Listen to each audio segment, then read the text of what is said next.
Good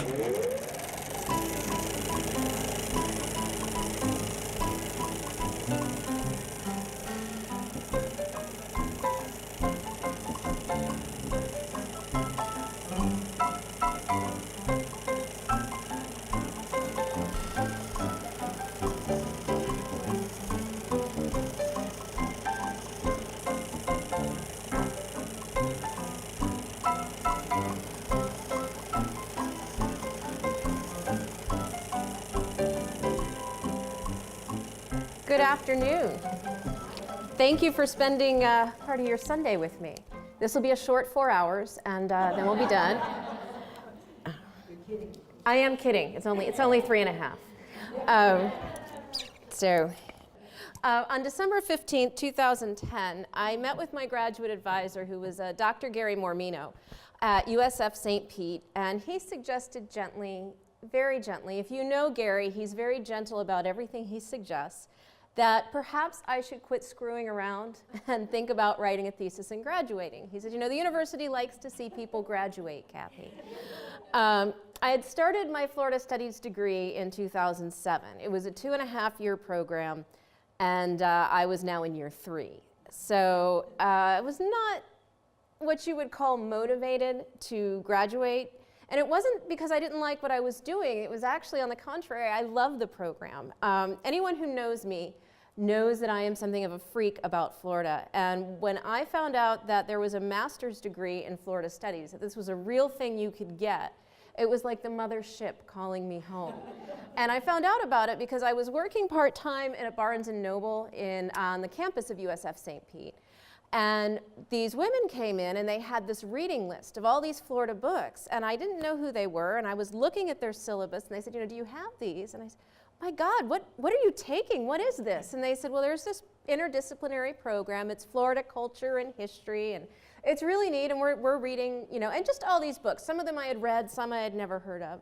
So it took me about a day to make that appointment with Gary Mormino and say, you know, I want to join this program. And he was really great because he enrolled me, got me a graduate assistantship, and I loved it. And I loved it so much. I mean, I would go back for a PhD right now if it wasn't going to be $80,000. So yeah, that's at a public university. That's what it costs. I was not exactly a type A student, or an A student, really. I was not one of those wonderfully gifted people, and we have a Florida Studies student here in the audience tonight, and I'm sure he can attest that they assign you about 587 pages of reading a week per class, and I didn't want to do that. Because some of it was really boring. Some of it was fantastic, but some of it was just, I didn't want to do it. Now, what I was really good at doing was going down these little rabbit holes for research, and I would get stuck there, you know, and I would stay down at the bottom of that hole for a while, and that's actually what happened my very first semester in the program. As I mentioned, Gary Mormino had gotten me a graduate assistantship, and I was a graduate assistant, and I was spending half my time with Dr. Mormino and half of it with Dr. Ray Arsenault, who wrote Freedom Riders and pretty well known, you know, Southern historian, and I was making copies for one of Dr. Arsenault's classes, because when you give students that much reading, you eventually run out of things in print, and you have to find things that are out of print. And so he had me making copies out of this book, and the book was called A Guide to the Southernmost State. And it was a WPA, or a tour book of Florida, and it was for motorists to use in driving around the state, hopefully helping them avoid malaria, mosquitoes, rattlesnakes, stuff like that. And 1930s Florida, by the way, was not as friendly as you would think, although some people would argue that we have not gotten much friendlier. We're never going to win America's most congenial state. That's just not in the cards for Florida. So I was supposed to make copies of the front part of this book. And the front part of this book was very much almanac-like information. You know, what's the average temperature? What are the principal crops? That sort of thing. And I did. I was sitting there, or standing at the copier, and of course it's a university copier, so it's older, which means it doesn't work that quickly. And I start to thumb through the book, and I realize that the back half of the book is not all this information, but they're driving tours of all these roads with numbers. And what I did, and this is what I mean about going down a rabbit hole, is I just kind of sank down on the floor, forgot about making the copies for Dr. Arsenault, and I sat there and I read, I think, an entire tour. And there were 22 in all. They went across the swamp, they went across the panhandle. I mean, Florida was very different in the 1930s, right? So we didn't have air conditioning, which meant if you wanted to live in, say, Miami, you didn't die, hopefully, if your house had windows, because you couldn't live in a lot of the buildings like we have now with air conditioning. This building would have been completely not functional in the 1930s. You would have, trying to spend 8 hours in here in the summer, you would have probably died from the heat. And so people tended to live by the coast like we do now, but inland, they didn't come much further south than Gainesville. I mean, Cross Creek was kind of the edge of Florida at that point because it was just too darn hot. And I started to thumb through the book. I eventually bought my own copy on eBay for about 50 cents. And I remember being so upset that I had to pay $3 shipping. The book cost me, I think, $4 total. I was at a talk a few years ago, and a woman said to me, I got this for $40. Is that a good deal? And I went, sure. And I went home and looked, and sure enough, the books have all gone up in price. But I have a couple of copies. And there were 22 driving tours of the state in them. And at the start of each chapter, they would give warnings to the motorist and advisories. You know, so say you wanted to travel US 19, what the very first paragraph will tell you for each chapter is driving conditions. Is the road paved? Usually the answer was not completely. There were a few that were paved, but not many. Were there going to be good lodgings and places to eat along the way? What about getting, you know, fuel for the car? And anything you might want to watch out for. And like, for example, going across the Everglades, one of the things that they told people to watch out for were gators and rattlesnakes, but not in a way that would tell you beware of them. It was more stop and take pictures, which I do not advise doing. Rattlesnakes are not as photogenic as you think they are.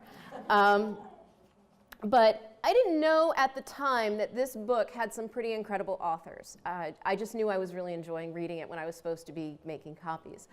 And two of the authors are of note. There are a lot of people working on it. Stetson Kennedy was one of the authors. Stetson Kennedy was a brilliant Florida culturist. Does everybody remember when Jeff Klinkenberg was writing for the Times?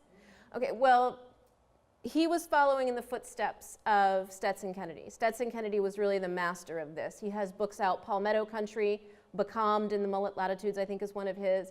But what most people know Stetson Kennedy for was, as a journalist, he infiltrated the KKK. Spent some time as part of the KKK and then exposed them. Really just a brilliant man. But at this point in his career, when he was working with the WPA, he was just wet behind the ears, kid out of University of Florida. And the other writer who was really, it was our good fortune that we had her, was Zora Neale Hurston. She had already published Their Eyes Were Watching God. She had already gotten quite a bit of recognition in literary and popular circles for her work. But I can attest to the fact that being a published author does not pay as well as you would think. So when the bottom fell out during the Depression, she found herself, as so many did, pauper status, and to become a writer on Federal One, which was the arm of the WPA that did this, you had to say that you were a writer who had no jobs and no prospects, which I like to say is pretty much every writer. And these two people came together, and Zora Neale Hurston actually was supposed to be working at a higher level. By all rights, she deserved to be an editor on this project. However, she was a black woman in 1930s Florida, and they would not have that. So she was given the job of writer, which I think everybody on the project knew was an insult to her, because she really was, she should have been doing more than that. And they had asked her to compile books for the Florida Negro, compile information. And that was going to be the companion guidebook for black people. And she did. She went through the state. Now, they did give her certain indulgences. She was paid more than any other writer on the project who wasn't an editor. I think it was something like $38 a month. Well, no, that wasn't bad, because has everybody heard of Roosevelt's Tree Army, the Civilian Conservation Corps? Yes. Those boys were paid $30 a month, and they had to send 25 of it home to their parents. So it really wasn't a bad salary, but it was an indignity. And they did allow her to live at home in Eatonville, whereas most writers were not. They had to report to the office more than she did.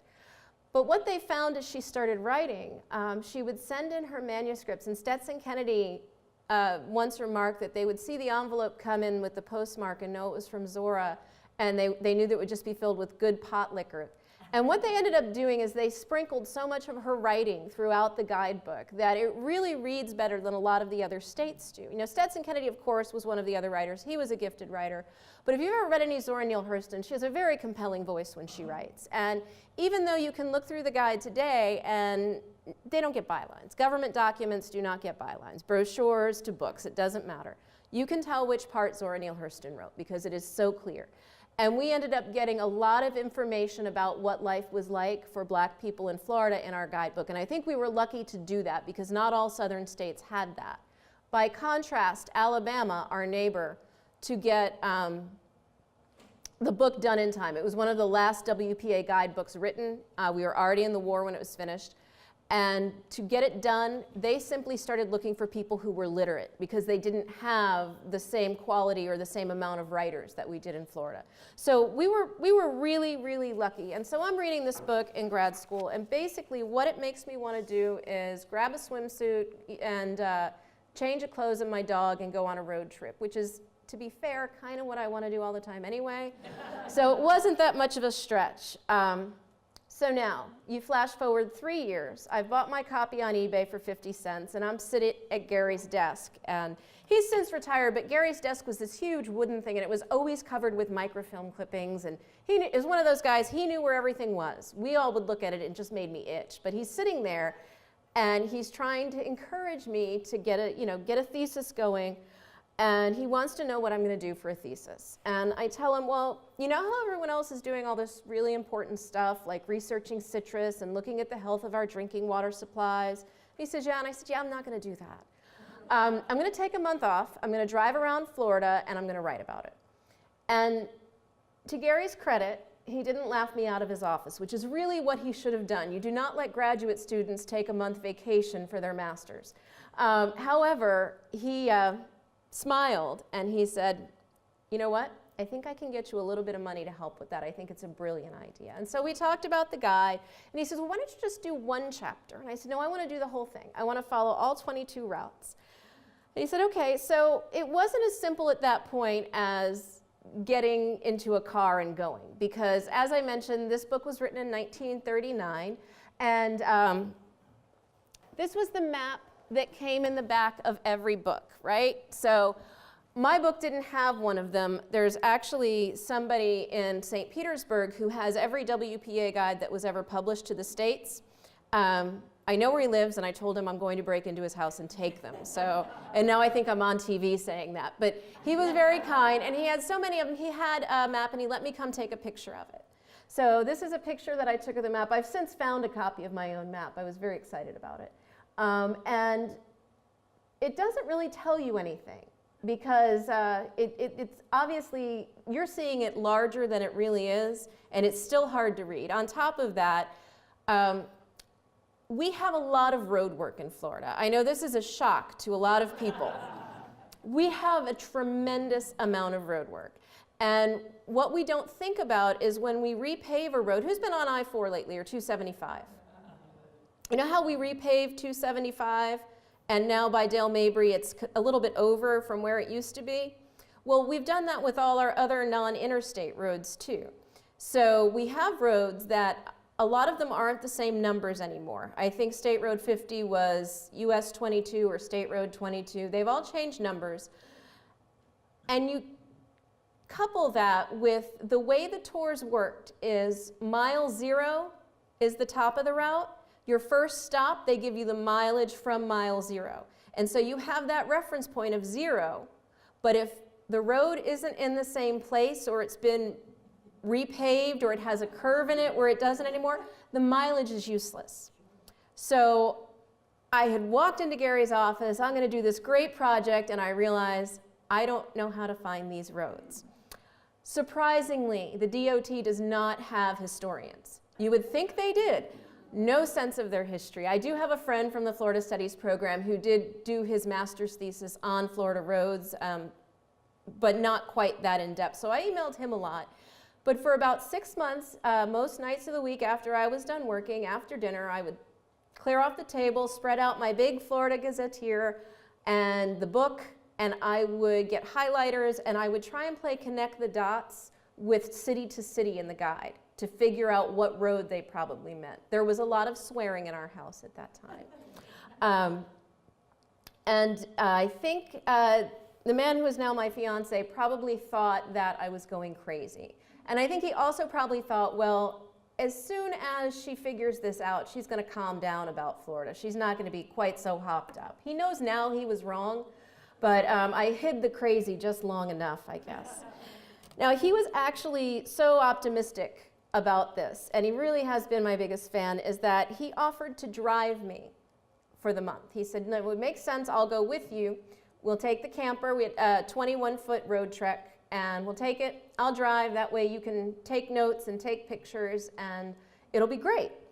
Now, we did, and September 2011, we spent the month. We got into the camper, I took my little dachshund, some clothes, and we spent a month going over all these old tour routes. And we followed every mile the original guide writers did. The only one we did different was the first chapter in the guide was US 1. And what it said to do, go down to this city, make a left, head east. And it was sending people out to all the barrier islands. And it was talking about the barrier islands, not US 1, because there was no A1A. So what we did instead is we did A1A. Now, today, the cool thing about these old guidebooks that are out of print is that since they were written so far before the interstates were even a thought. I mean, we built the interstates in Florida in the mid-50s. The traveling for these books were done in the 30s. What you have was intended to be a guidebook to the main roads of Florida, but today it is a guidebook to the back roads, because y'all drive US 19, right? Who drives it regularly north of Pasco County? Very few people. So it's a new road. They're commuter roads now. They're back roads, they're commuter roads, and people don't think about it when you think about Florida. It's so weird to me. I always thought that we would end up reprinting these books, because if you go into a Barnes & Noble, or you go into, gosh, there are no other chain bookstores left, are there? A Books A Million or an indie bookstore, and you look for a guidebook to Florida, you're not going to find it. You're going to find guidebooks to Disney World, and you're going to find these great regional books, right? You'll find how to kayak the northwest corner of the Panhandle, how to bike through the Keys, how to hike through Central Florida, how to travel Florida with your grandkids or your dogs or your iguana. I mean, we have all these very specialized guides, but there isn't a guidebook that tells you, if you knew nothing about Florida, but you said, gosh, I think I want to go there. How do you decide what part you want to go to? There's no book that gives you an overview of the state, and that's what these guidebooks did. It was really, really incredible. The last edition of these books I found is dated 1956, and it wasn't updated. It was simply reprinted. So the information in these books is about 80 years old now. 80 years old this year, the writers toured Florida. They started touring Florida, and then they published it in 1939. So almost 6.5 years after I decided to climb into that camper van, I finally have a book, right? It was published in October. And when I first got the book contract, people would say, well, when is it going to be out? And all the publisher would say is, don't tell people a date, because if it's wrong, they get upset. So I would jokingly say, probably sometime before we elect a president. I made it by 1 month and 4 days. October 4th, that book was put out.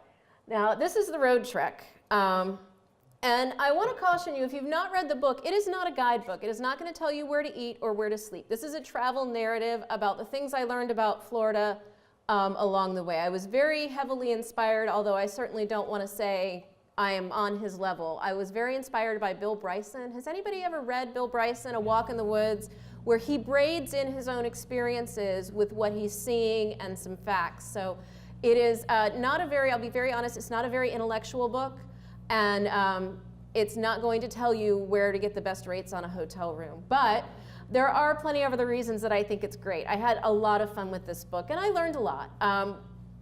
One of the things I learned is that it is possible to put 5,000 miles on a camper in Florida without repeating the same mile twice. I also learned that it is not possible for me to spend a month with somebody in that same camper for 5,000 miles.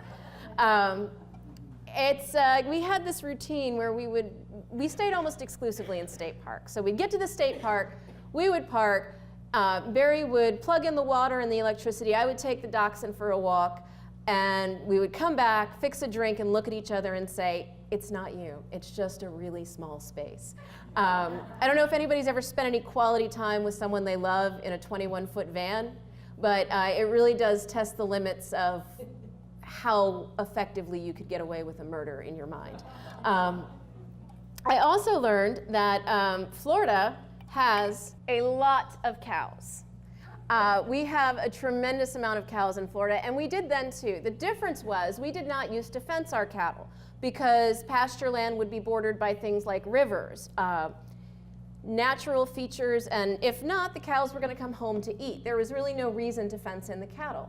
Well, when we started putting roads in Florida, the cattle didn't care. And so remember I said at the beginning of each chapter, they would have things to watch for along the roadway. 20 of those 22 tours warned you to watch for cattle along the highway. This, by the way, was not, hey, take a picture. It was, hey, please don't hit it. Because I don't know if anybody's ever hit a deer. I can't imagine a cow would do less damage. Now, of course, we fence our cattle. We're a huge cattle state. We are, I think, 8th in the nation for cows, for cattle ranching. And Carlton Ward, who is part of a ranch family, has had access to a lot of those ranches, and he's taken some beautiful pictures that I think have really opened up people's experiences to what it's like in Florida. We fence our cattle now, so we don't think about it. The other thing we have an inordinate amount of, I learned, are goats. Does anybody here own a goat?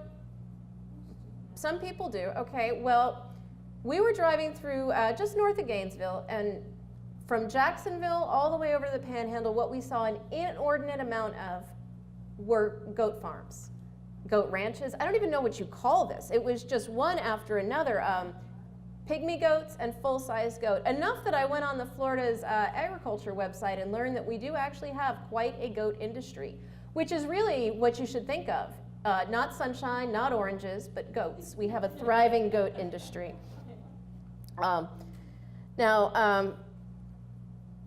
The other thing I learned that was really surprising to me is that not only do we have so much more than beaches, I really like them.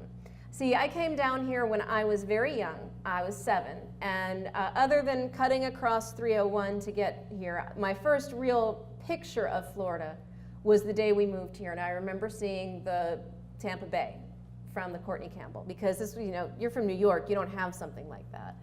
And I always thought, well, I'm always going to live by the beaches. When I was a kid, I thought, oh, I'm going to go back to New York and go to college. And that lasted until my first weekend away at the University of Central Florida, and I drove home, and as soon as I hit the causeway, I had to roll my windows down, and I went, yeah, I'm not leaving. I'm always going to live by a beach. So I always traveled a lot in Florida, but I've never really given a lot of thought to the inner parts of the state. And the inner parts of the state are absolutely beautiful. This is from Olio State Park, which is right smack dab in the middle of the state, north middle of the state. And it was here when we were walking around. They have a suspension bridge over at what was at the time a very low river. I started thinking, okay, if the sea level rise thing forces it, I could move here. It would be okay. I mean, of course, it'll be waterfront then too, so that'll help. But Olio has really a cool story because it's a state park now, and that's really all that's left of it. But it started life as a town called Keno, K-E-N-O, like the game. And the town wanted a post office. And they applied for it, and the Postal Service said, oh, no, that's a gambling town. It has a gambling name. We're not going to give you a post office. That's wrong. So the townspeople thought about it and said, okay, well, we're not Keno anymore. Our name's actually Leno. They went one letter down the alphabet, and the post office said, okay, you can have a post office. So they did, and then unfortunately, when the railroad, Henry Plant built the railroads across Florida, most of them. Henry Flagler built down the eastern coast, but Henry Plant did a lot of the cross-state railway. The railroad didn't stop at the town of Leno. So if you don't have a rail stop, your town doesn't grow in a new Florida. Now it no longer matters, but at the time, being close to where you could get supplies was very important. So the town eventually became a ghost town, and people would go there still because it's beautiful, the river.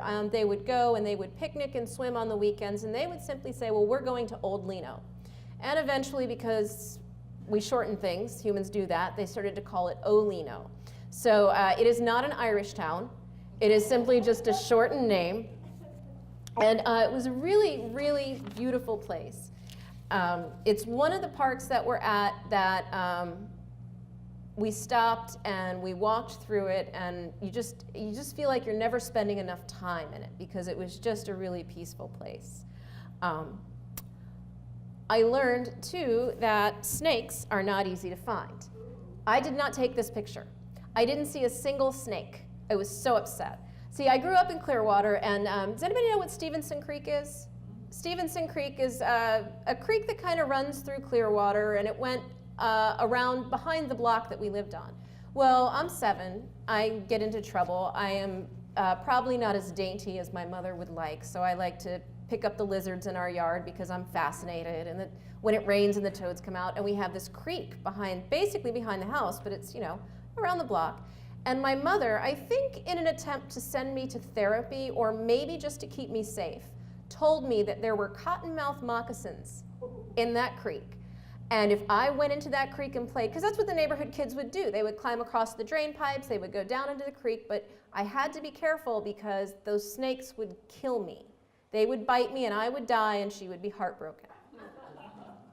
This has stayed with me, and I grew up with a pretty healthy respect for snakes. I'm not scared of snakes. I'm scared of painful death, but I'm not scared of snakes. But I'm fascinated with them, right? Because I want to see one. And especially cottonmouths, because as I grew up, I realized that cottonmouths really aren't common in Pinellas County. That's not really what we have. If anything, we have rattlesnakes and tons of non-venomous ones. But my fiance is a boat captain, and he used to deliver boats. And when you're taking a boat from, say, New Jersey, and it needs to go to South America, or to the other side of Florida, the West Coast, our side, what you do is you cut across Lake Okeechobee. You do St. Lucie, through the locks, and then come out through the Caloosahatchee on the other side. And he would tell these great stories about they would always dock at Lake Okeechobee, and they would go to dinner, and coming back from dinner, they would see the snakes. There would be cottonmouths on the piers, and they would either have to go with a stick or a flashlight to avoid them, or both. And so we're going around Lake Okeechobee, and I am convinced I am finally going to see a snake. I've seen a snake in the wild about 3 or 4 times in Florida. Plenty of times in my yard, but that's not quite the same. And I'm so excited. So excited that, and so certain we're going to see snakes. I won't let the dog out of the car. So we walk around. We go up the side of the levee where they allow parking in part. A couple of different places. By the last stop, I let the dog out. There were no snakes. I was actually angry at him. He's like, it's really not my fault. I'm like, but you promised me snakes. He said, I made no such promise. But 30 days in the state parks and not seeing a single snake was a little disappointing, but it also drives home the idea that maybe Florida isn't as dangerous as we want to believe that it is. Now, I'm not going to go jump into a freshwater lake and go swimming at night. That's foolish. But, and everybody knows why, right? Y'all do know not to go in fresh water, right? Okay. Gators. If it's fresh water, it's gators. Always, always, always. My dad worked construction when I was a kid, and they would dig a lot of retention ponds in Pasco County, and he said you could see the gator tracks going into a pond that was 1 day old. So he, between him and my mom, it's really amazing. I like to go outside now that I think of it. Florida is not quite as dangerous as we are made out to be in the news. I really am sure one day I will see a snake in the wild that is a cottonmouth, but today is apparently not that day. The one snake we did see, I know I said I didn't see a snake, but this is a little bit different. Also not a picture I took, rattlesnakes. Rattlesnakes are pretty common in Florida. I think, show of hands, who has seen one in the wild? Anyone? Yeah, okay, so by comparison, who here has seen a coral snake in the wild? Impressive. Cottonmouth? That's impressive. Where were you? Peace River. Yeah. Right along the edges. Okay, that's fair. Further south, cottonmouths are really further south. So rattlesnakes are pretty common, and I am not particularly concerned about them for myself. The only time I worry about rattlesnakes is that I have 2 dogs. They're hound dogs, and hound dogs are very sweet, but sometimes not as bright as you would like them to be. Now, this was the first night of our trip, and I don't count this as seeing a snake in the wild, because what happened is we were at Little Talbot Island State Park, which is up in the northeast corner, right on tributaries that go between the St. Johns and the Gulf, right in that area. And we were fortunate enough to get a campsite that was right on one of those tributaries. We park, and I take the dog out, and I'm walking her, and Barry's hooking up the van, and I see a little beach, and there's a guy kneeling down.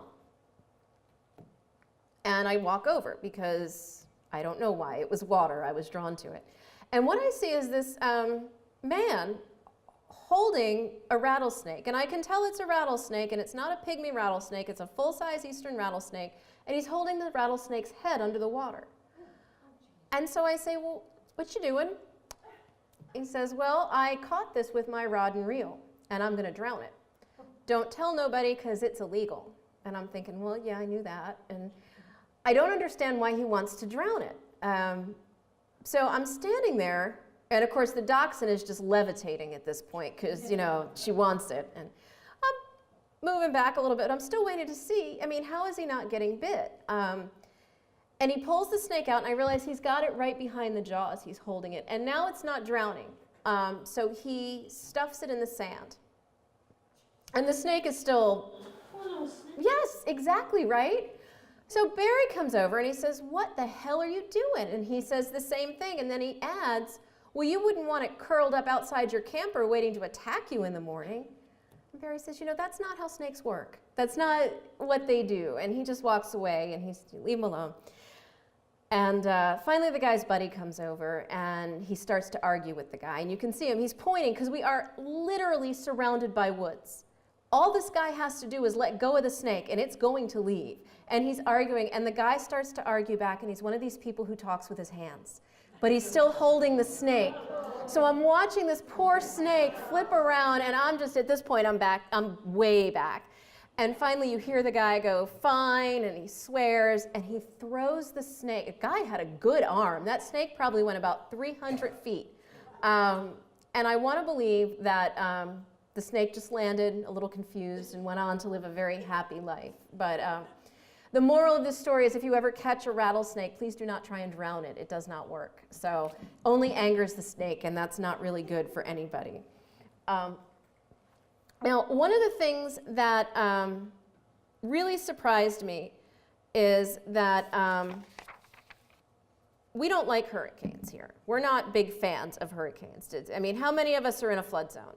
So a lot of us, some of us, even if you're not in a flood zone, you worry about wind and damage and just the general aftermath that comes with it, that, you know, ends up really just wrecking havoc. You don't get the supplies, you don't do this.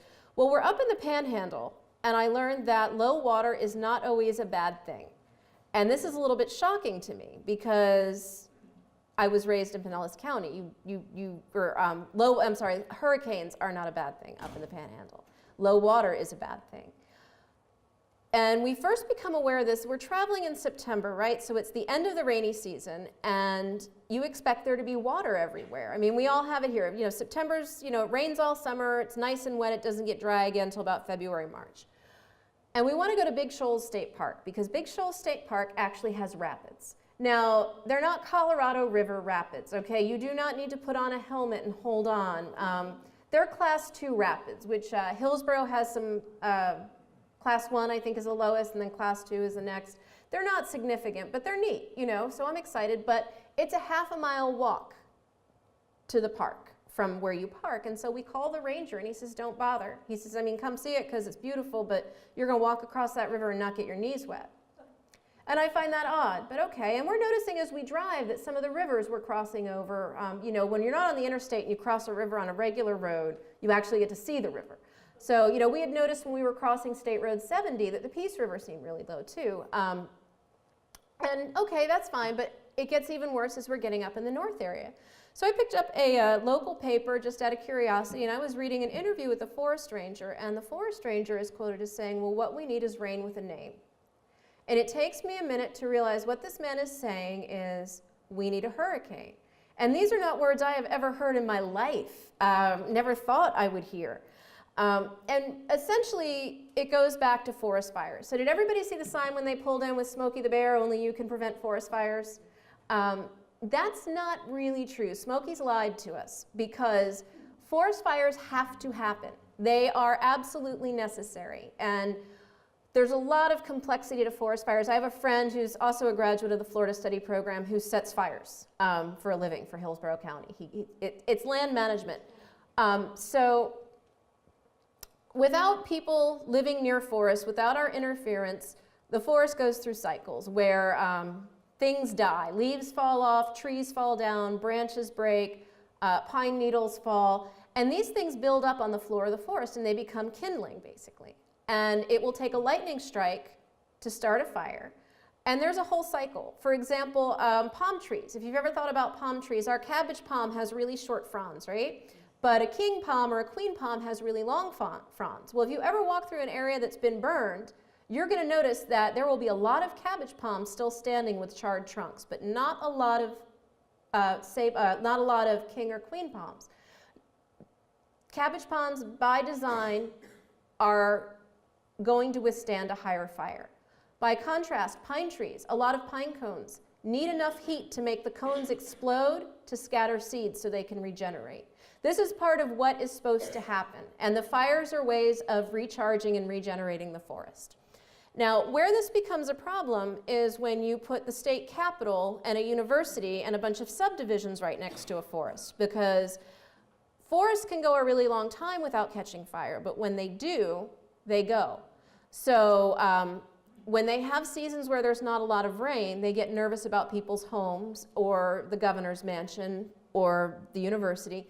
If you remember in the 1990s, I think it was 1998, they had some pretty significant fires in Tallahassee, and they had to close some of the roads, and that was because it was not a managed burn. What we do now to make sure this doesn't happen is we do controlled burns. Pinellas County Parks does it at Fort DeSoto. I'm sure they do it at other parks too. And it's a way to make sure that we never get a forest fire from a lightning strike that endangers property or people. And so naturally, they weren't scheduled to set fires yet. They can't set these fires, by the way, if it's too dry. You can't set a fire if it's too dry. And so this is why everybody in the forestry division, and we have a wonderful state park system and forestry division, get very concerned when they don't get hurricanes up in the panhandle, because the minute you start to get Gainesville and Ocala and go north, you're going to notice an inordinate amount of state and national forests. We have a lot of forest land, and that's a lot of stuff to burn. So, you know, certainly people in the panhandle don't want anything bad to happen with a hurricane. They don't want to see us hurt or homeless, but they want hurricanes because they know they need them as a way for them to be able to continue to live there. And that was incredibly, incredibly eye-opening to me, because that was just not something that was part of my, my normal daily living, wishing for a hurricane. I learned that our state parks have some of the best people working there. Does anybody spend any significant time in the state parks? We don't have a lot in Pinellas County. We have, I think Caladesi is the only one. But if you go to our state parks, and I've gone there pretty much my whole life, I've gone there for different reasons, I never really stopped and talked to any of the rangers. But on this trip I did, right? Because I'm writing a master's thesis. I know in the back of my head I want to make it something that's interesting enough to turn into a book. And so I'm talking to them. And I am amazed that from northwest corner of Florida down to the Keys, every single state park ranger I meet, no matter what they're doing, whether it's their job to get rid of the dead raccoon at the campsite, that happened, that was not pleasant, been dead for a while, or cleaning out the bathrooms or checking in cars or setting fires at the park, they are absolutely the best representatives of our state. It's really easy to read the newspaper and think very bad things about Floridians, but these state park rangers are so sincere and so sincerely underpaid. I mean, they're literally, some of them are setting fires. The fires I just mentioned, their starting salary is $36,000 a year. They do everything in the park, and they're cheerful about it. And you show any interest at all in their park, and they will talk your ear off. They have so much information. Mike Ross Goldhead Branch State Park, which is up by Palatka, we stayed there. We were the only people in the campsite. I didn't think the guy was going to let us leave. He wanted to just keep talking. He said, you know, and after you're all set up, if you want to come back, I'll be here till sunset. We can talk some more. you know, God, we just want to get to one place and relax. But he was so nice.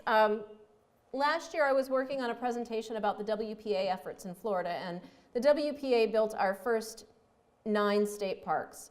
And I was looking for information because I wanted to put them in date order, and there wasn't a lot of date information. I ended up calling Fort Clinch, which is right on the Georgia-Florida border by Fernandina.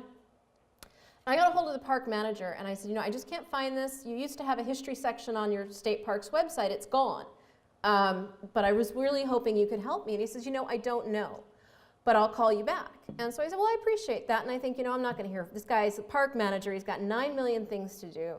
He calls me back. He got the information. He went into the office, found it for me. I was really impressed. Well, then I was working on Torreya State Park, which is also up in North Florida, and I had some questions about the house because they moved the house at Torreya State Park across the Apalachicola River.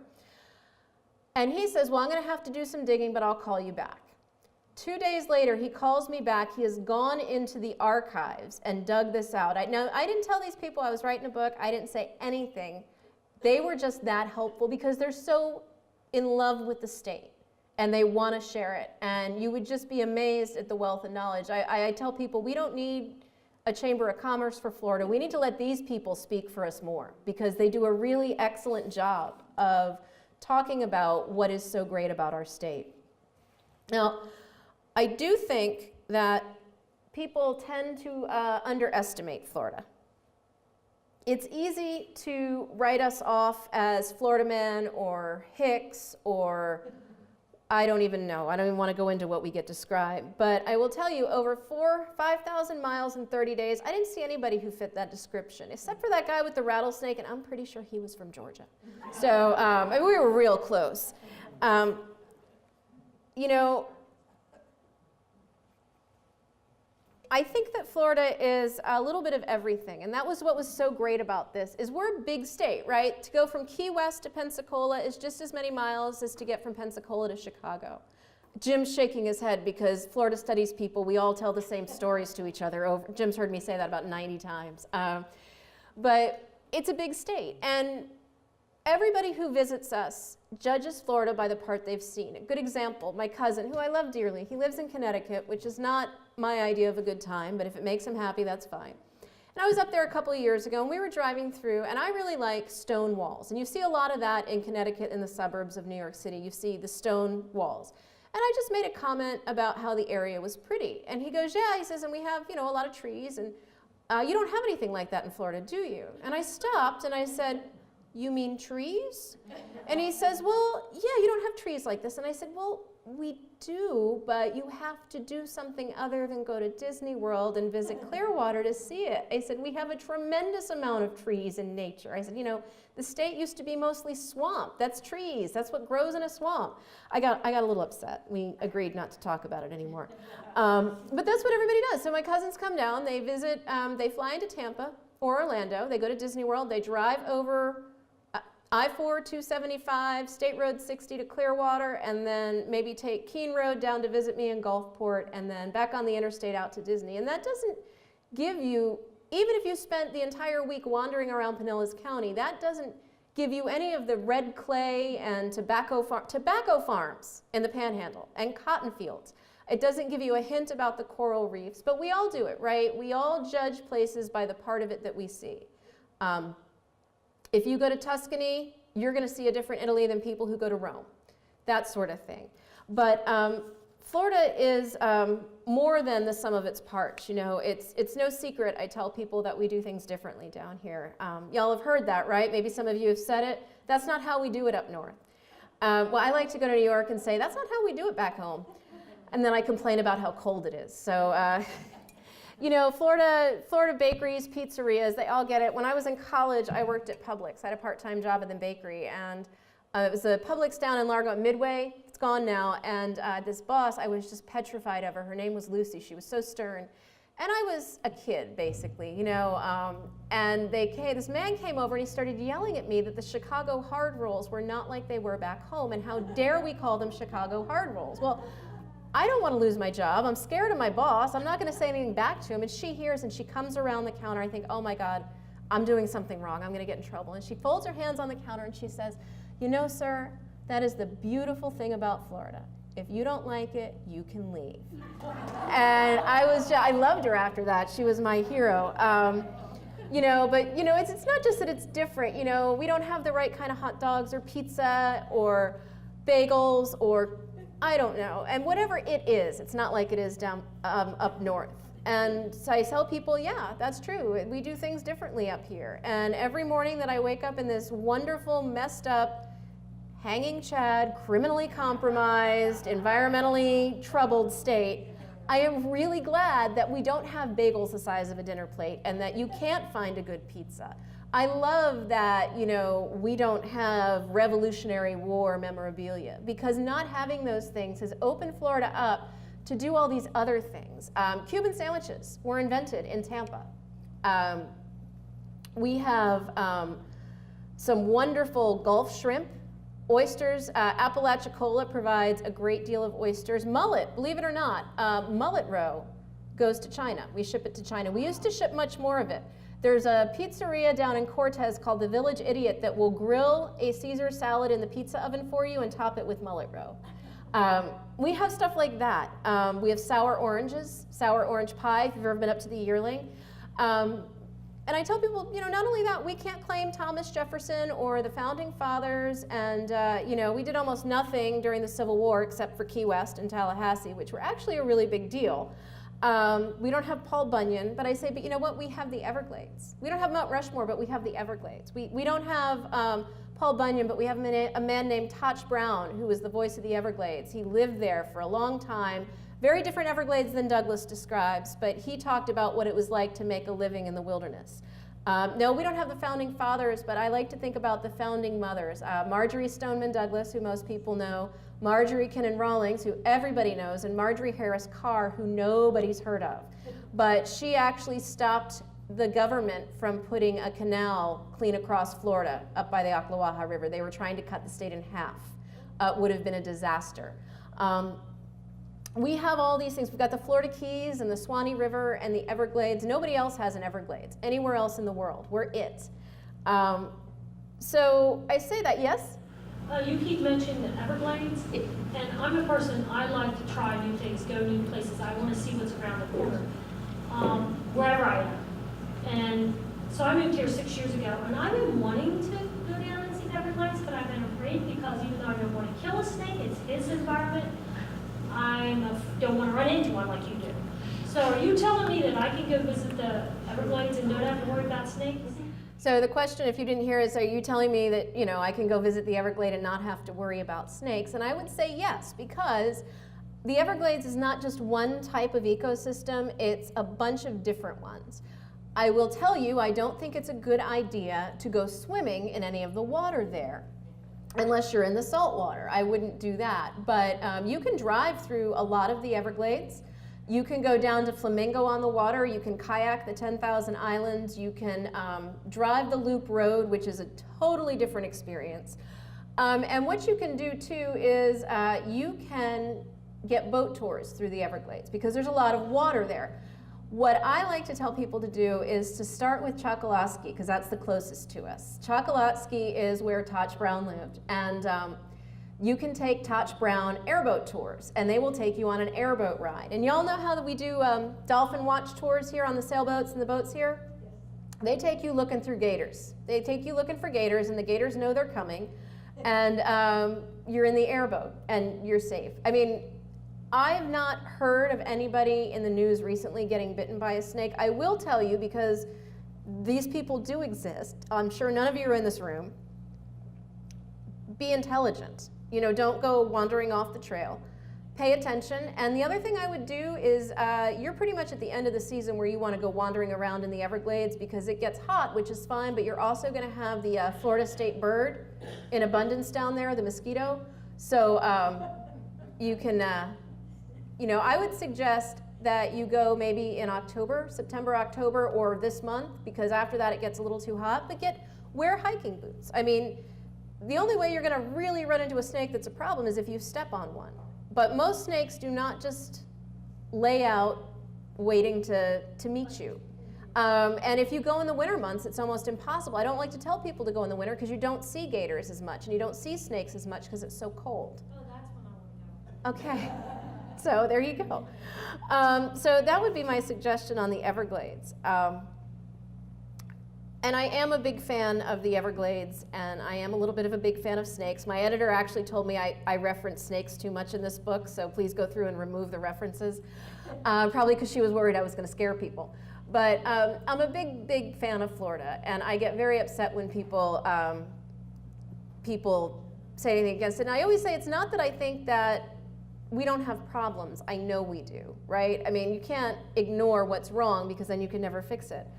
But the original guide writers really left us an incredible, amazing legacy because they went through the state mile by mile and they showed us. If you read the guidebook, you see that Florida is really greater than the sum of its parts. It's a big state and we have a lot of different types of people. We have the Deep South up in the Panhandle where you're going to find pre-Civil War architecture and 1890s opera house. And then you've got the Kennedy culture of Southeast Florida, which is what I am still going to call it. But then the middle of the state has fish camps and cattle ranches, orange groves up by Lake Wales area. The WPA really left us an incredible gift because when you read this book, and I hope that I've captured some of this in my book, they don't just show you a Florida that doesn't exist anymore, they're showing you echoes of what the state was. And if you look hard enough, you can still find it. They are really, really amazing guidebooks to every state. I'm, of course, more in love with Florida, but do it. You had, before I close, sir, you had a question? Yes. What's this in the newspaper that we read about these mammoth snakes that are going to take over the alligators? Is that myth? No, that's true. So the question was, what is this about the pythons we're reading about in the Everglades that are going to take over? And that is something that's happening. I have a friend who worked at the Skunk Ape Research Center. She gave tours, and pythons are a thing. We are paying people to go in. We have a contest every year who can catch the biggest one, and they are eating the native snakes. They are eating alligators in some instance. They do very well. They're released pets. People release dogs down in the Everglades. People release anything they don't want in the Everglades. The dogs don't fare well. The snakes do. And it's a problem, but I would like to also tell you this is not a new problem. We have had invasive species in Florida since we came here. We were the first invasive species. There's a theory out there that everything comes to equilibrium. I wouldn't recommend counting on that. But the pythons are a problem. They are a problem. The state's trying to get a handle on it, but people are people. You know, people do stupid things sometimes, including myself. Who's seen the movie Cars? Anyone? Okay. Cars was based on Route 66. Some people don't realize that, but if you get the book, The Making of Cars, it talks about how all the animators took trips down the parts of 66 they could, and they tried to mimic it. And they're really making, it's a cute kids movie, but they're really making, if you look for it, a statement about the interstates. These two cars are talking, and the red car is a big city race car who got accidentally off the interstate and lost in a small town and stuck there. And the blue car is the girl car that he has a crush on because it's Disney and cars have crushes on cars. She's trying to explain to him that she remembers a time before the interstate. And she's trying to tell him what that was like. And she says, you know, back then cars came across the country a whole different way. The road didn't cut through that land like the interstate does. It moved with the land, it rose, it fell, it curved. Cars didn't drive on it to make good time. Cars drove on it to have a good time.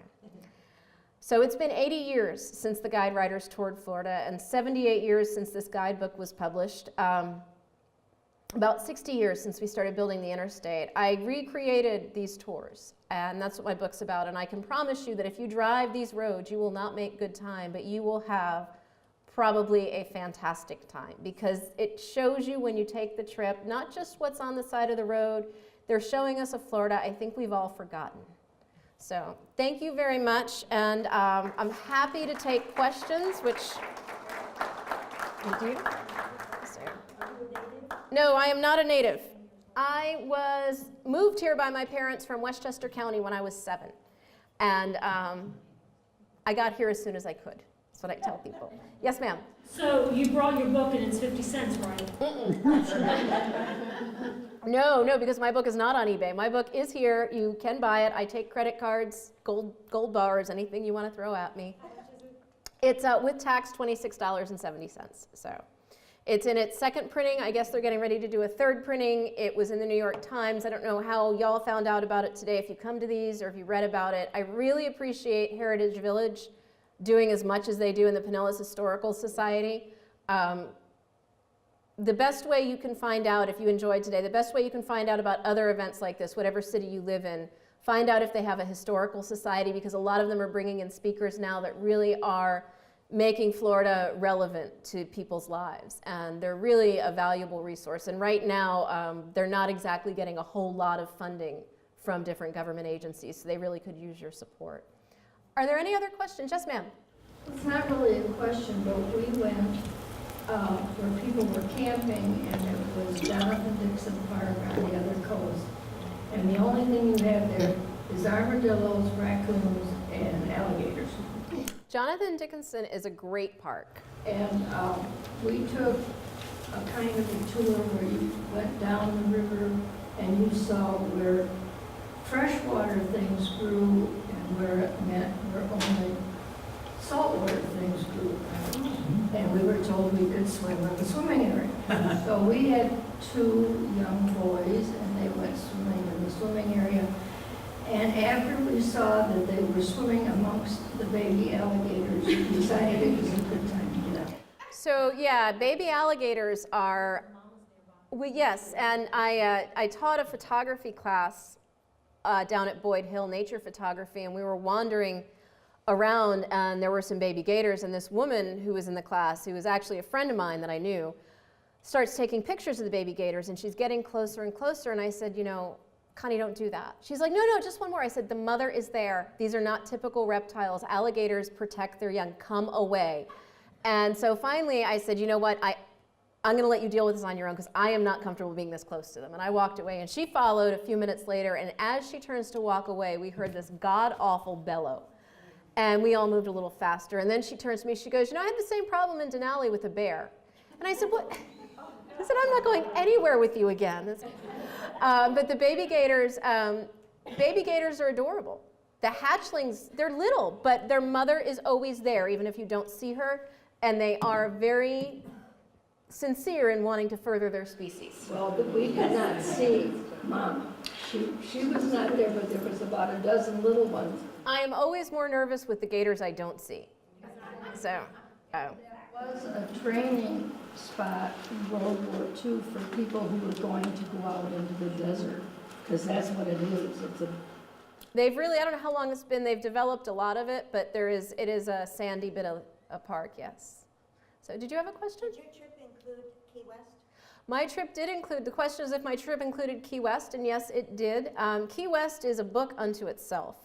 You know, they actually had a separate WPA guide for Key West, and I have toyed with doing that. I don't think I could do a whole book on my travels in Key West because I like the Keys, the upper Keys and the middle Keys and the lower Keys more than Key West.